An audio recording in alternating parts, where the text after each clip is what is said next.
Sometimes many of us are pursuing what God have not signed for us, unknown to you that that is not the will of God for you. That is not God's mandate for you. That is not God's purpose for your life. If you are going a wrong way in life, there is always a sign. Bible said Balaam was a spiritual man. This Balaam, God told him, don't go to Balak,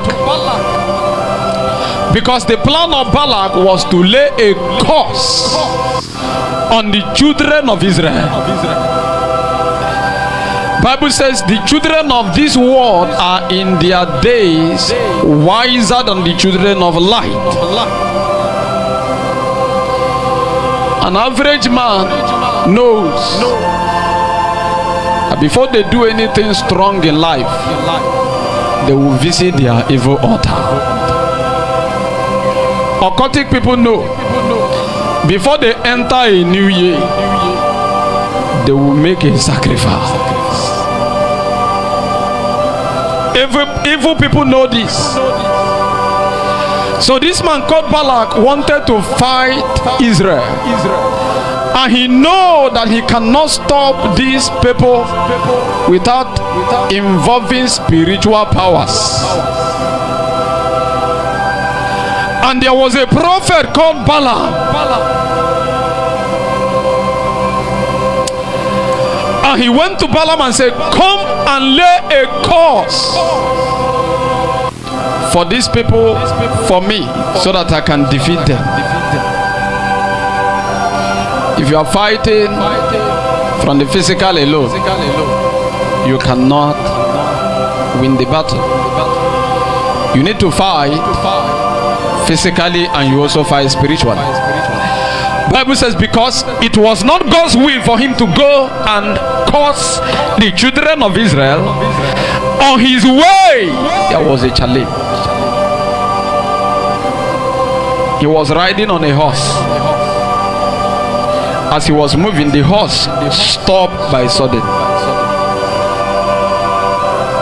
As the horse stopped by sudden, he struck the horse and said, move now. The horse followed another way and move and stop. And he struck the horse for the second time. The horse now turned to another place. Instead of moving or stopping this time around, the horse laid down.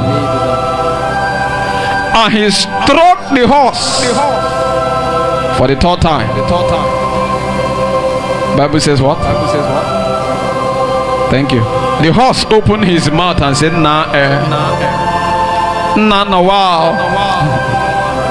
Since you bought me, have I ever disobeyed you? Can't you see who is standing before me? Then his eyes was opened, and he saw an angel of God standing with a sword. One of the things that show that where you are going is not the will of God for you is if you are having problem along the way. Does it? Some of you that came to church on Sunday, you saw what happened. I was about to prophesy, and my microphone was giving me the word. We are in a generation where people are saying, let's go back to our root. Let's go back to our root.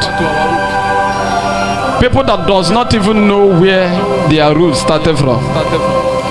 I told those of you that came here on Wednesday, in those days, I told those of you that came here on Wednesday, anywhere you see a shrine,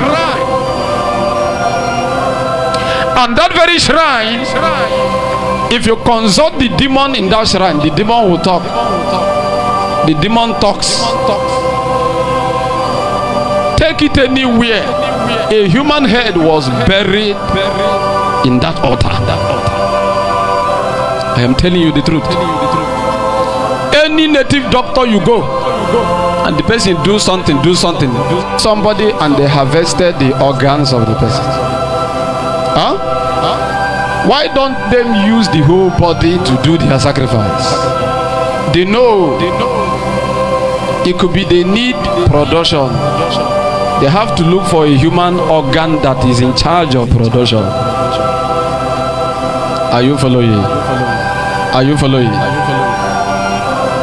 So that is by the way. So every altar that is not of God, many of them carry curse. So some of those people say, let's go back to our root. They don't know where their root is. Many of them, they are just talking about Igwogo. Are you following? That is not the way. There are some villages under a curse. Why? Because somebody was buried alive for the ROC of the village. There are some families, people are in bondage.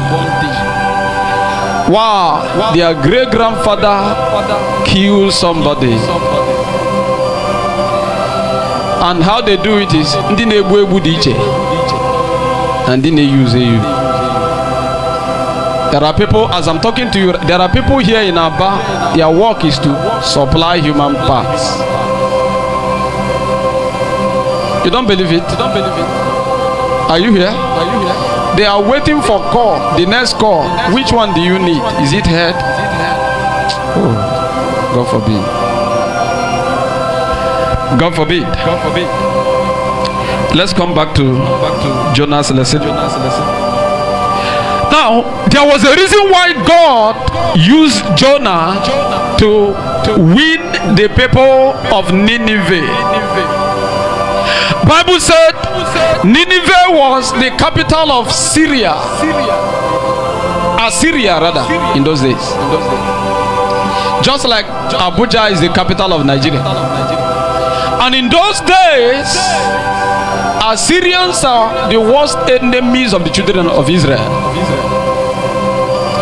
One of the reasons why Jonah refused to go when God called him was, how do I go and preach to our enemies?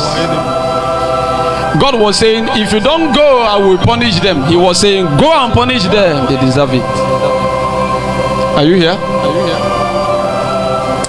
But there is what is called divine purpose.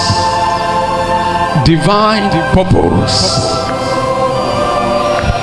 This very place, the book of Jonah, if you read this place with study Bible, that is what is called theological Bible, theology. That is a mystery we found out about the story of Jonah. Bible says the people of Nineveh worship a river goddess. This one I'm talking about now is not in the reading Bible, it's in the study Bible. They worship what? A river goddess.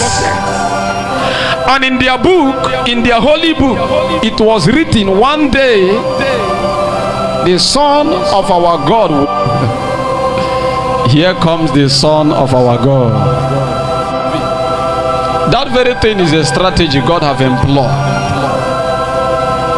to bring you closer to Him. God can tell you, you are a businessman, but I want you to be doing your business with truth. Just do your business with truth and try me.